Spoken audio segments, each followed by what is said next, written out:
Hi, Gene here with today's thought, and today's thought's going to be a poll update. I haven't done a poll update in a while, so this is going to be a poll update. The gist of the poll update is that Trump is starting to look better. So let's just go right to the numbers. Now we're going to start with the national figures. And, well, here they are from Real Clear Politics.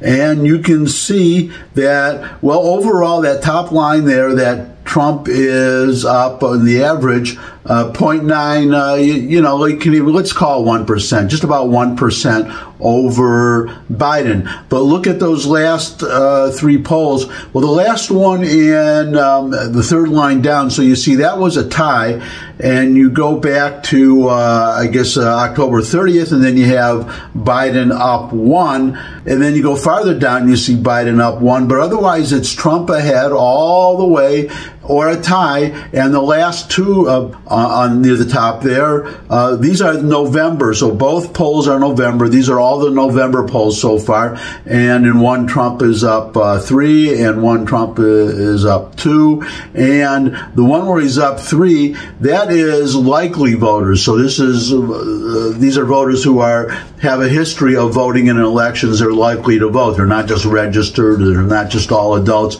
These are people who are very likely to vote. So that's those are the national numbers. But now this is really surprising. Maybe you've already heard about this because it's been in the news quite a bit. This is a New York Times poll, by the way, and it's a swing state poll.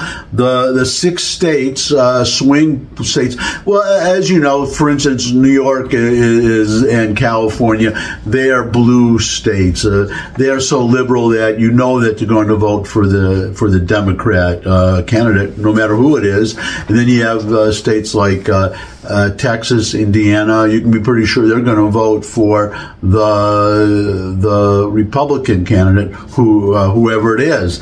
But we have the swing states that can go either way. And I actually would throw in Ohio. Ohio used to be what they call a bellwether state. It was a swing state, in whichever way Ohio would vote, that was the way the whole election would go. And maybe we'll see what happens, but it seems to be increasingly a red state too. So they're not listed really as a swing state anymore. But the swing states, there are 6 states listed: Nevada, Georgia, Arizona, Michigan, Pennsylvania, Wisconsin. This is a New York Times Siena College poll, and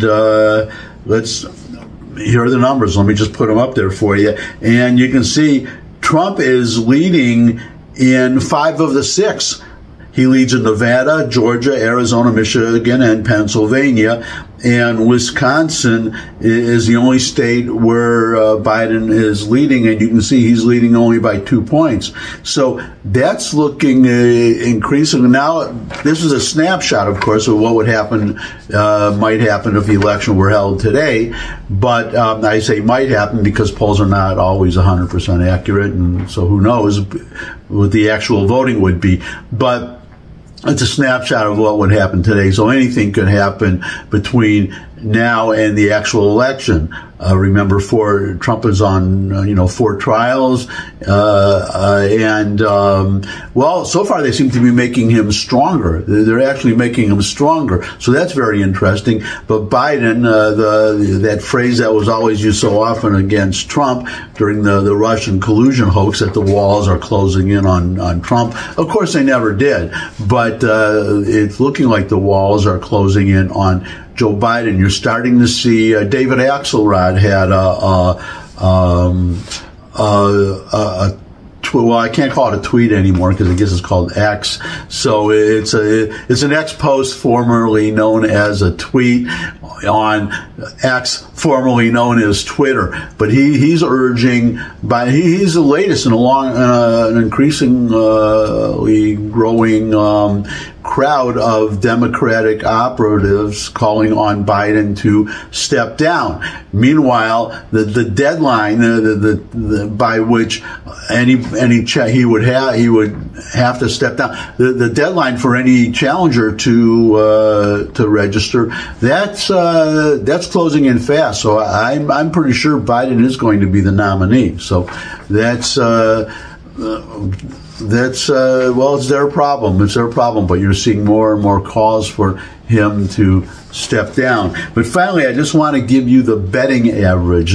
These are people who put up actual money betting on who will win the election, and they have to have enough courage of their convictions that they're willing to. They're not just opining; they're actually putting money down on the result. Now, there's a caveat that they were spectacularly wrong. I've mentioned this before in 2016, where the odds they were betting 80% that Hillary Clinton would win, and the odds looked so good that the bookies actually paid off early before the election results were even in. And of course, as we know, Trump won. So I don't know what happened with the bookies. I don't know how they get the money back that they already paid out, but they have to pay the winners, right? So they may have well, I don't know. We'll see what happens. But other than that one exception, they're very good at predicting who will win because, again, they are actually putting up money, and you got to be pretty sure if you're going to put up your own money.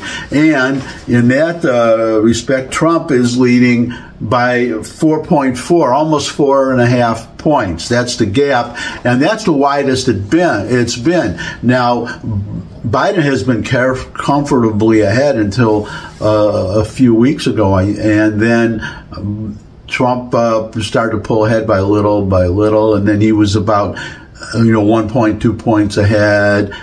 He at one point reached 3 points ahead, but now almost 4.5, and that's as wide as the gap has ever been. It's actually wider than the gap has ever been. So there you go. This election is starting to get interesting, and I'm wondering when we're going to start. If this trend continues, when we're going to start seeing flop sweat from our Democratic friends.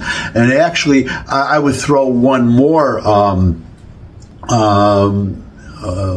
thought out there, is that there is going to be a test. There's a test, an election in Virginia tomorrow, a local, the State House and the State Senate in Virginia. But it could be a test, even if the Democrats, I think they're one seat away from taking over one of the houses, which would it would completely scotch. They'd be able to stop Youngkin's, Governor Youngkin's agenda, conservative agenda. But what's interesting, if they win or even come close, but especially if they win, this is going to be an election where the Republicans are embracing early voting. Instead of saying early voting is bad, wait till election day, they are embracing. They're going to play the same game that the Democrats are playing. And I believe that's how Glenn Youngkin won. Actually, he got out the early vote. But it looks like there are a lot of the number of early voters, people who are voting early, it has gone up fairly dramatically in Virginia. So we'll have to see what the result is. But if the result is good, then that is a strong indication for the national election going forward. And it's because then the Republicans will embrace early voting, and the election was, in terms of percentages, in a lot of the swing states, it was not that. Biden barely won some of those swing states, and I already gave you the polls for the swing states as of now from the New York Times. But it's the Republicans, they don't have to pull ahead in early voting. They have to just make up gain enough to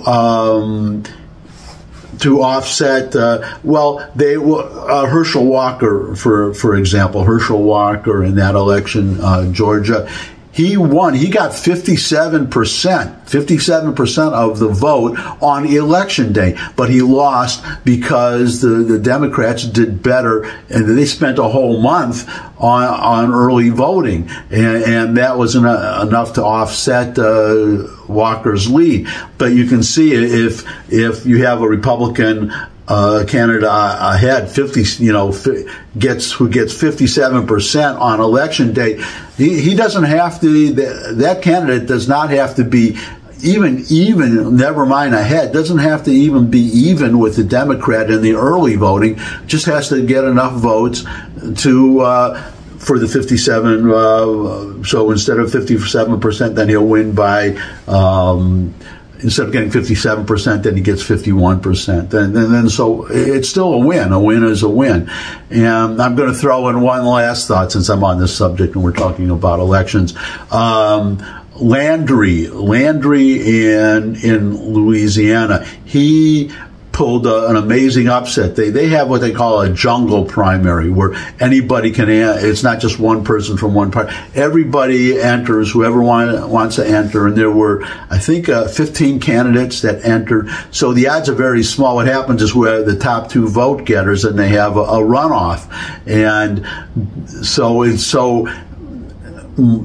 with that many candidates getting, 5% here, 6% here, whatever, then it's very likely that you're going to have a runoff. But Landry won. He won outright. He got, I think, 51% of the vote. He got over 50%. He won the governorship outright, which is incredible. And the reason I bring this up is because his campaign managers, his campaign team, two of them, I don't remember their names, but two of them had worked on the 2016, I think, Trump campaign. I don't know what the point is, if that's what they could do for Landry in Louisiana, if you're listening, Donald Trump, you definitely want those two guys on your campaign team for 2024. And that's it for today. Thanks for stopping by. As always, if you could subscribe, that would really be great. Share this video with anyone you think would benefit from it. But most of all, come back and see me again. I would love to see all of you again.